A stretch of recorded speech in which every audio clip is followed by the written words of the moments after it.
বিশ্ববিদ্যালয়ে নতুন করে আঁকা হলো শেখ হাসিনার গ্রাফিতি। দীর্ঘদিনের ক্ষোভ, ধিক্কার আর ঘৃণার নিদর্শন হয়ে ঠায় দাঁড়িয়ে থাকা সেই গ্রাফিতিতে আবারও থুতু এবং জুতা ছুঁড়েছেন ছাত্র জনতা। সকাল থেকে ধারাবাহিকভাবে পালন করা হয় গণজুতা নিক্ষেপ কর্মসূচি, যার মধ্য দিয়ে ভবিষ্যতে কোনো সরকার যেন স্বৈরাচারী না হয়ে ওঠে সেই প্রত্যাশাই জানিয়েছেন তারা।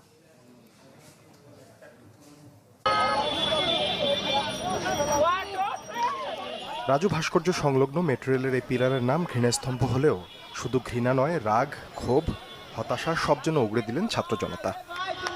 যদিও ক্ষমতাচ্যুত হওয়ার দুদিন আগেও সাবেক প্রধানমন্ত্রীর ছবিতে এমন ঘৃণার বহিঃপ্রকাশ দেখানো হয়, ঝুলানো হয় জুতা, নিক্ষেপ করা হয় ছোড়ার উপযোগী প্রায় সবকিছু।